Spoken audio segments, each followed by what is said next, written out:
Bonjour à tous et bienvenue sur Paris Turf TV pour votre émission reçue 5 sur 5, l'émission du Quintet Plus et du Top 5. Pour m'accompagner aujourd'hui, je reçois Julien Cognam.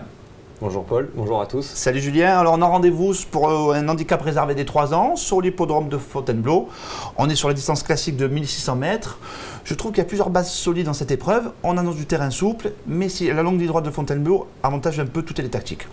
Je suis pas trop d'accord là-dessus, je pense que ça avantage quand même les chevaux qui vont un peu de l'avant. C'est une piste où c'est jamais évident de revenir à l'extérieur. Et en plus, les bons chevaux ont tiré des bons numéros de corde, donc je crois qu'il ne faudra pas s'éloigner trop de la tête. Mais le fait de finir en montant, on peut revenir de l'arrière. On peut quand il y a énormément de trains, et là je pense qu'il y a des chevaux qui vont certainement reprendre devant, on en parlera dans le prono. Moi personnellement je ne vois pas forcément les chevaux revenir. D'accord, pourquoi pas. Moi je pense le contraire, on verra. On écoute dessus de notre sélection. Alors le 2 Pecas devant le 5 Streltica, le 6 Never Return, le 4 Coldstone, le 9 Raksh, le 7 Zirjan, le 16 Anantapur et le 12 La Divinandra. C'est donc le 2 Pecas qui arrive en tête de votre sélection. L'autre jour, il gagnait une deuxième épreuve. Le style était convaincant. Le handicapeur a vu ça. Résultat, plus 3 kilos. Maintenant, il doit faire ses preuves en 38 de valeur. Plus 3 kilos mérités, je pense. C'est un cheval, moi, qui m'avait rendu très malheureux fin août sur 2000 mètres et encore plus malheureux quand il a gagné derrière parce que j'étais plus dessus. D'accord. Je pense que comme son père McPhee, en fait, c'est un vrai miler qui s'épanouit sur cette distance. Les pensionnaires de Michael Delzang sont pas mal. On a vu El Dakar dans le quintet la dernière fois qui courait très très bien. Donc moi, je m'en méfie parce que c'est des chevaux qui arrivent à maturité, certainement des tardifs. Et on me dit qu'il a eu un bon parcours la dernière fois et qu'il ne va pas forcément répéter. Moi, je pense qu'il a tiré encore un bon numéro et qu'il n'y a pas de raison qu'il ait un mauvais parcours cette fois. Je pense que c'est un cheval qui a une marge de progression. Il est sur sa distance, le terrain va lui plaire. Je pense que c'est un très beau coup de poker. C'est un beau coup de poker, une bonne base. Vous allez voir, son nom jockey habituel, Aurélien Lemaître, est vraiment très confiant. On l'écoute, c'est notre première info terrain. Oui, tout à fait. L'autre fois, c'est très bien déroulé. On a eu un bon parcours derrière les leaders. Il s'est imposé avec un peu de marge. Vous avez eu l'occasion de le monter tout au long de l'année. Est-ce qu'on sent une progression? Oui, tout à fait. J'avais déjà gagné avec Aix-les-Bains avec. Il a fait que progresser tout au long de l'année. Bon, maintenant, plus 3 kilos, est-ce que ça l'empêche de jouer les premiers rôles? Les premiers rôles, je pense qu'il va être là à l'arrivée dans les 3. Après, Fontainebleau, ça va être un peu dur, je pense, avec la montée. Alors, il a peur de la montée, mais quelque part, il dit il va dans les 3. Bon, Une très bonne base. Ouais, je pense. Allez, on continue avec le 5 Strelkita. C'est pour moi, personnellement, mon coup de cœur. C'est ma base solide. On va regarder ensemble une course de référence. C'était le 13 septembre. Elle a refait véritablement le champ de course ce jour-là. Vous allez le voir. Regardez, elle penche un peu sur sa gauche. Elle a été dernière tout le long du parcours. Elle va finir en trombe. Elle ne pourra pas revenir sur Routeville, qui était ce jour-là classé premier. On retrouve également côté corde Coldstone 3e et Raksh 4e. Mais ce jour-là, Strelkita, c'est fabuleux. Ah, sa fin de course, elle est magnifique. Là, je suis totalement d'accord avec vous. Je pense que c'est la base la plus logique de la course et je pense d'ailleurs que ce sera la favorite. A raison. Sur 1600 mètres dans les quintets, elle a toujours bien fait. À chaque fois, elle a fait des trucs. La dernière fois, on a été courir le jour de l'Arc sur 2000 mètres en bon terrain. Je pense que c'était pas pour elle, c'était pas son jour. Impossible de revenir de derrière. Non, voilà. Et elle a fait un bout très plaisant pour finir. Je pense que là, par contre, un bon numéro de corde, ça va peut-être lui permettre d'être monté un peu moins loin que d'habitude. Dans le dos des chevaux de tête, et là sa pointe de vitesse pour finir va faire très mal. Voilà. On aurait peut-être préféré un terrain un tout petit peu plus souple parce qu'elle aime vraiment ça. Bon, ça sera souple quand même, voilà, un petit peu de pluie. Ça devrait aller, on est quand même en fin d'année. Voilà. On est très très chaud. Est-ce qu'on peut penser au jumelé pour M. Louis Dreyfus? Eh ben, j'espère pour lui, j'espère pour nous et nos spectateurs. Ils défendent la même casaque. Ouais, je pense que là on va avoir du vert et du blanc à mon avis à l'arrivée. Du vert et du blanc. Ouais. Allez les verts. On continue avec le 6. Never Return. Alors lui aussi, l'autre jour, c'était pas son terrain. C'est pas un cheval de terrain collant. Le 13 septembre dans la course référence. Il retrouve Christophe Soumillon, 100% de réussite. Je pense qu'il faut vraiment le racheter. Les yeux fermés, je pense. Le terrain n'était pas à son avantage et en plus ils se sont fait un peu la guerre avec Grégory Benoît, avec Lugana à son extérieur, voilà, qui ne l'a jamais laissé respirer.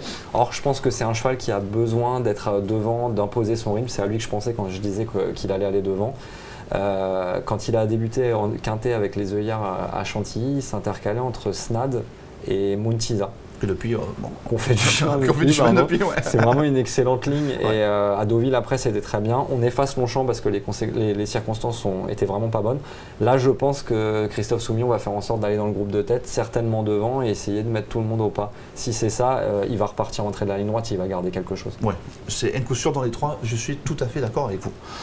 Enfin, en théorie. En théorie. Après, il y a la pratique. On poursuit avec le numéro 4, Coldstone. Alors, c'est un cheval que j'estime également beaucoup. Malheureusement, il manque ce petit truc. Il y a souvent, le dernier coup, là, on l'a vu dans la course référence, classe 3e. Il avait un parcours sur mesure ce jour-là, mais il manque ce petit truc pour gagner. Oui, c'est vrai. Et comme on l'a dit aussi, il a pris 4 kilos pour un succès en deuxième épreuve en début d'année, donc le handicapeur s'est vite fâché sur son cas.